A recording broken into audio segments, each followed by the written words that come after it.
حضور علیہ الصلوۃ والسلام نے فرمایا روزے کی پہلی خاصیت،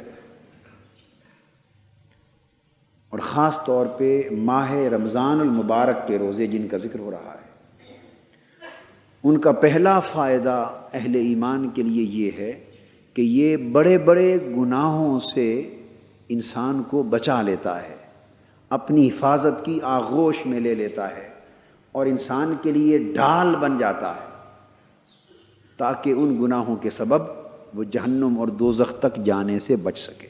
اس کا ایک پہلو یوں بھی ہے کہ حضور علیہ الصلوۃ والسلام نے ارشاد فرمایا، جب ماہ رمضان شروع ہو جاتا ہے تو فرمایا اذا دخل شہر رمضان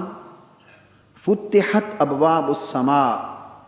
وفی روایت فتحت ابواب الجنہ وغلقت ابواب جہنم وسلسلت الشیاطین۔ فرمایا جب ماہ رمضان المبارک شروع ہو جاتا ہے تو اللہ تبارک و تعالی تین فیصلے صادر فرماتے ہیں۔ ایک یہ کہ آسمانوں کے اور جنت کے دروازے کھول دیے جاتے ہیں، جنت کے سارے دروازے کھول دیے جاتے ہیں، اور آسمانوں کے دروازوں کے کھولنے کا مطلب یہ ہے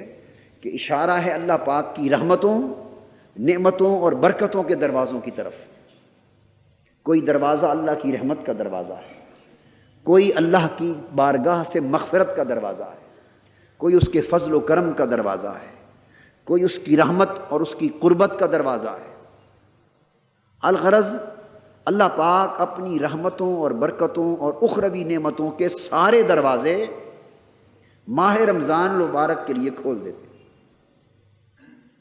اور جنت کے سارے دروازے بھی کھول دیے جاتے ہیں۔ اور صرف اتنا کرم نہیں ہوتا کہ جنت کے سارے دروازے کھول دیے جاتے ہیں، مطلب اس کا کیا ہے؟ مطلب یہ ہے کہ اس مہینے میں جنتی بننا لوگوں کے لیے آسان کر دیا جاتا ہے۔ سارے دروازے کھول دینے کا مطلب یہ ہے کہ جنتی بن جانا، اللہ کی بارگاہ قرب تک پہنچ جانا، اس کے فضل و کرم اور اس کی نعمتوں کا مستحق بن جانا، اور اس کی رحمتوں اور بخششوں سے نوازا جانا سال کے بقیہ 11 مہینوں کے مقابلے میں اس مہینے میں بڑا آسان کر دیا جاتا ہے۔ وغلقت ابواب جہنم، اور دوسرا فیصلہ یہ ہوتا ہے کہ دوزخ کے سب دروازے بند کر دیے جاتے ہیں، دوزخ کے دروازے بند کر دیے جاتے ہیں۔ مطلب یہ ہوا کہ وہ عوامل جو انسان کو جہنمی بناتے ہیں، وہ بڑے گناہ جن کا ذکر ابھی ہو رہا تھا، وہ محرکات، وہ عوامل، وہ اسباب جو انسان کو کھینچ کر جہنم کی طرف لے جاتے ہیں، ان میں اتنی بڑی کمی کر دی جاتی ہے کہ جس کمی کی طرف اشارہ کیا جا رہا ہے کہ لوگوں ہم نے تو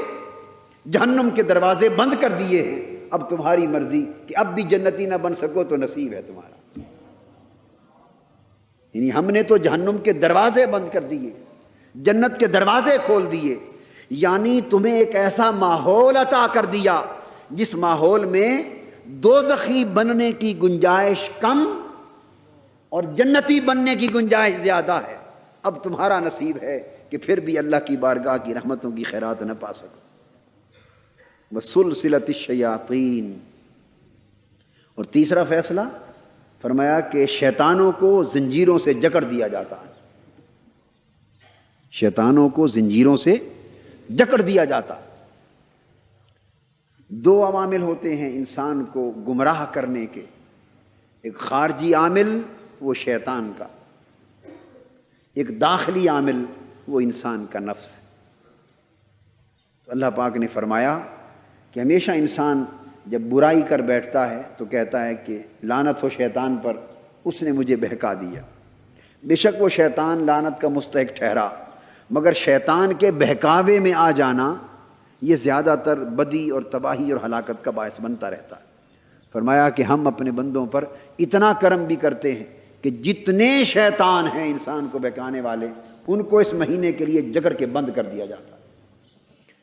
گویا خارجی عوامل بھی روک دیے جاتے ہیں،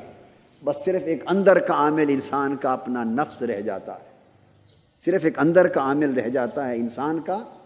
نفس، اور پھر اس نفس کی اصلاح کے لیے روزہ عطا کر دیا ہے کہ صبح سے شام تک اللہ کی رضا پر روزہ رکھنا، اور رات کو اللہ کی رضا میں قیام کرنا، اور پھر قیام کے دوران اللہ کا کلام سننا۔ یہ وہ 3 کام ہیں جن سے نفس کی اصلاح ہوتی۔ تو فرمایا لوگوں، نفس کی اصلاح کا ماحول عطا کر دیا، شیطانوں کو جکڑ دیا، دوزخ کے دروازے بند کر دیے، جنت کے دروازے کھول دیے، اور سراسر رحمتوں اور برکتوں کا ایک ماحول عطا کر دیا۔ کیا اب بھی کمی ہے اس بات میں رہ گئی کہ تم مولا کے شکر گزار بندے بن جاؤ، تم متقی بن جاؤ، اللہ کی رحمتوں، نعمتوں اور جنتوں کے حقدار بن جاؤ؟ اگر اب بھی نہ بن سکو تو اس سے بڑی بدبختی اور شومی قسمت اور محرومی اور کیا ہوگی؟ وہ جو فرمایا نا کہ یہ روزے جو ہیں ڈھال ہیں،